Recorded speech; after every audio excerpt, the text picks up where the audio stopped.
तो आज हम लोग बच्चों बात करेंगे केमिकल काइनेटिक में। ठीक है, इसके पहले भी मैंने बता रखा था जो लेक्चर में जीरो ऑर्डर, दूसरा बताया था बच्चों फर्स्ट ऑर्डर। तो प्रोसेस अभी भी वही रहेगा, बस थोड़ा ग्राफ चेंज होंगे, सारी क्वांटिटी चेंज होगी, लेकिन प्रोसेस अभी भी पूरा प्रोसेस जीरो ऑर्डर की तरह रहेगा, फर्स्ट ऑर्डर की तरह, मतलब सब प्रोसेस। तो हम बात करेंगे बच्चों second order of reaction. Second order of reaction,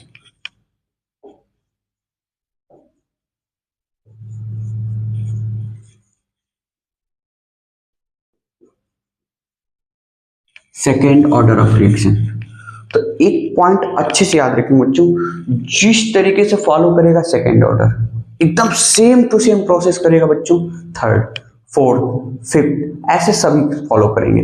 तो हम पढ़ लेते हैं बच्चों क्या, सेकेंड ऑर्डर ऑफ रिएक्शन। चलिए, कोई दिक्कत? तो देखते हैं बच्चों सेकेंड ऑर्डर को। क्या था बच्चों, ए गिव्स आउट क्या, प्रोडक्ट। चलेगा ना, ए गिव्स आउट क्या, प्रोडक्ट। अब इसको क्या बच्चों हम कैसे दिखा सकते हैं, rate of reaction. Rate of reaction मतलब R O R means R equal to क्या लिख सकते हो बच्चों, के ए टू द पावर 2। अगर जीरो ऑर्डर था तो जीरो लिख रहे थे, फर्स्ट ऑर्डर है तो फर्स्ट लिख रहे थे, अब सेकेंड ऑर्डर है तो क्या लिखेंगे बच्चों, second order. R equal to K A to the power 2 मतलब ए स्क्वायर, मतलब R equal to K A square, इसमें ऐसे भी के ए स्क्वायर। मतलब ये ग्राफ पैराबोलिक की तरीके से ऐसे उठ रहा है। तो ग्राफ देखते हैं बच्चों, ग्राफ तो किसके वर्सेस बच्चों ग्राफ देखेंगे, तो rate versus graph concentration of A के कंसंट्रेशन का ग्राफ। ओके, तो ये है आपके पास ग्राफ दिखाया हुआ।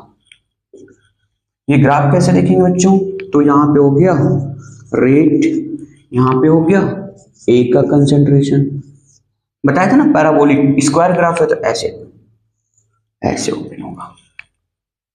क्लियर हुआ? एक बार छाप लें तो डिटेल बताता हूं बच्चों इसका, इंटीग्रेटेड रेट लॉ छाप लिए क्या, चलिए ओके।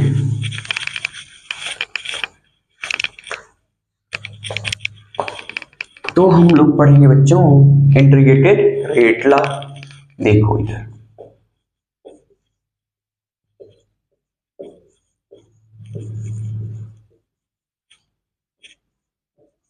इंटीग्रेटेड रेट लॉ की बात करेंगे बच्चों। तो अभी मैंने क्या बता रखा बच्चों, अगर ए गिव्स आउट क्या है, प्रोडक्ट, ध्यान से देखना बच्चों, तो इसका कैसे रेट ऑफ रिएक्शन लिखेंगे, आर ओ आर क्या लिखेंगे बच्चों, तो क्या हो जाएगा, आर ओ आर लिखने का तरीका minus D A upon D T equal to क्या बच्चों, आर लिख सकते हैं, D A upon D T equal to R, क्योंकि टाइम के साथ साथ ए का कंसंट्रेशन क्या हो रहा है, डिक्रीज, तो 1 by 1 इसको ऐसे लिख सकते हैं। अब हुआ क्या, इसको minus D A upon D T, R की वैल्यू ये उठा के रख देते हैं बच्चों, के ए टू द पावर 2। अब ए वाले को एक साइड लेके आते हैं तो हो जाएगा क्या, D A upon A square, इसको साइड कर दो, माइनस को साइड, माइनस के डी टी, बोथ साइड क्या कर देते हैं, इंटीग्रेट कर देते हैं, बोथ साइड इंटीग्रेट कर देते हैं बच्चों,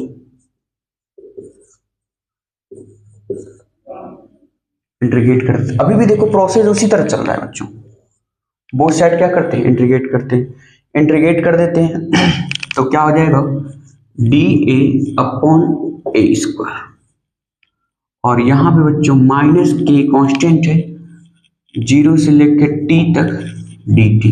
जब ये जीरो था तो कंसंट्रेशन कितना था बच्चों, इनिशियल कंसंट्रेशन था, जब टाइम टी पे कितना हुआ बच्चों, रिमेनिंग कंसंट्रेशन। अब इसको इंटीग्रेट करते हैं तो आपको पता है इसका इंटीग्रेशन क्या होता है, तो 1 अपॉन ए माइनस,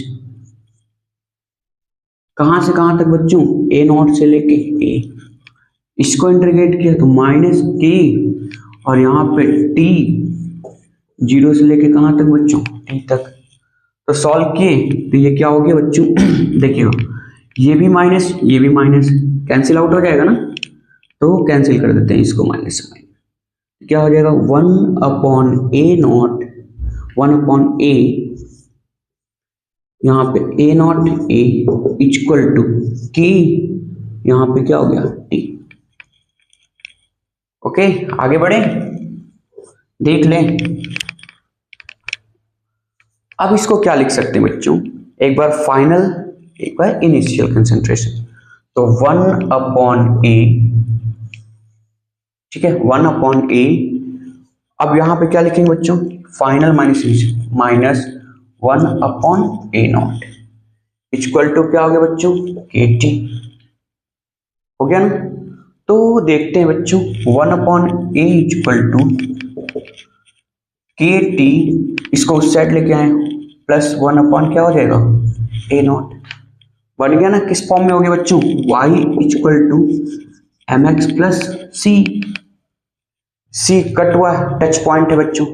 अब ये प्लस में है तो क्या होगा, ऐसे ग्राफ होगा इंक्रीजिंग। तो यहाँ पे देखेंगे ग्राफ, चलिए इसको उड़ाते हैं बच्चों, ठीक है छाप लिए। चलो इसको देखते हैं।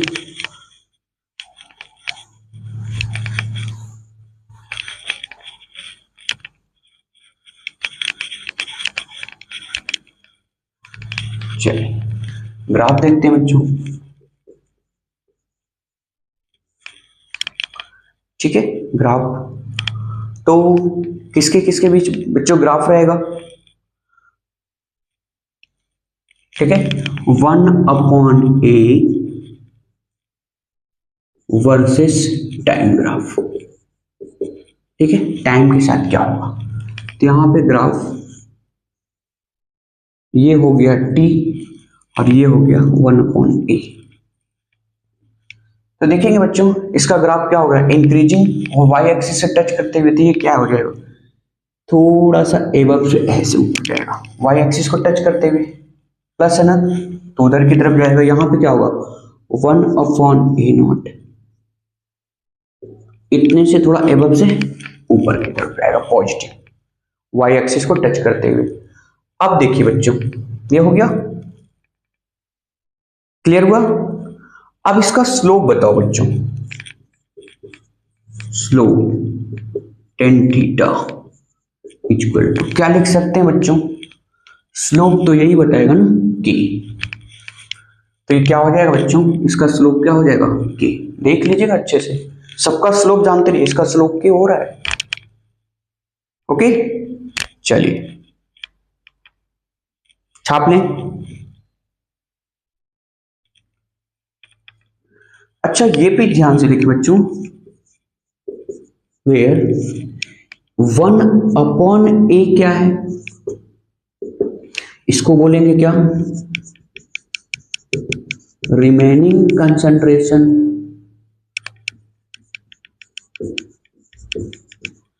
और 1/a0 क्या है बच्चों, ऊपर लिख देता हूं, ठीक है 1/a0 है। ये क्या होगा बच्चों, इनिशियल कंसंट्रेशन, इनिशियल कंसंट्रेशन,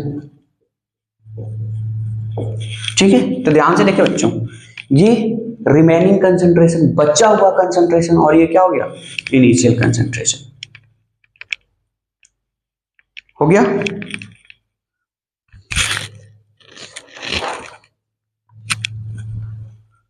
चलिए आगे बढ़ते हैं बच्चों, एकदम पूरे डिटेल में समझाते हुए चल रहे हैं बच्चों।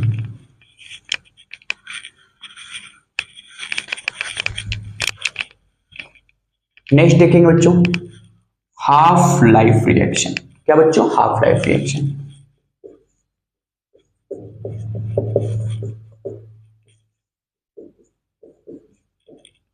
ठीक है मतलब 50% कंप्लीशन, कितना परसेंट बच्चों 50% कंप्लीशन। चलिए 50% का मतलब आपको पता होगा बच्चों कि ए जो है ए नॉट का क्या हो जाएगा, हाफ इनिशियल कंसेंट्रेशन का time T equal to T half. Okay, तो यहां पे क्या था बच्चों पॉइंट, तो देखेंगे हम 1/a था इक्वल टू क्या था बच्चों, के टी माइनस की प्लस 1/a नॉट। तो पहले इसको इस साइड लेके आते हैं, तो क्या हो जाएगा, के टी इक्वल टू, इसको इस साइड तो 1/a माइनस 1/a नॉट, इसको इस साइड लेके आ गए। अब यहां पे बच्चों टाइम t इक्वल टू क्या हो जाएगा, 1/k, और यहां पे हो जाएगा बच्चों 1/ क्या, a माइनस 1/a नॉट। अब रख देते हैं डाटा बच्चों, t half equal to 1/k, और यहां पे देखेंगे बच्चों इस a की वैल्यू कितना है, a नॉट बाई 2, तो 1/a not by 2 minus 1/a, इसको ऊपर कर देते हैं बच्चों, t half equal to 1/k, इसको कितना हो गया 2/a not minus 1/a not. तो हो क्या जाएगा बच्चों, देख लीजिएगा सॉल्व करके, सब्ट्रैक्ट कर देंगे ना, तो t half equal to 1/k, clear हो रहा है, बेस सेम है, डिनोमिनेटर सेम है, तो आप सब्ट्रैक्ट कर दो कितना हो जाएगा 1/a नॉट। ये आपका हो गया 50% कंप्लीशन। ये क्या हो गया बच्चों, 50% कंप्लीशन। तो सेम प्रोसेस में बच्चों थर्ड ऑर्डर भी चलेगा, सेम प्रोसेस, कुछ भी डिफरेंट नहीं होगा, सेम प्रोसेस में थर्ड ऑर्डर, फिर उसके बाद क्या होगा फोर्थ ऑर्डर, फिर उसी तरह क्या होगा फिफ्थ ऑर्डर। ओके, तो पूरा क्लियर हो गया होगा, तो ठीक है, अभी के लिए दैट्स ऑल।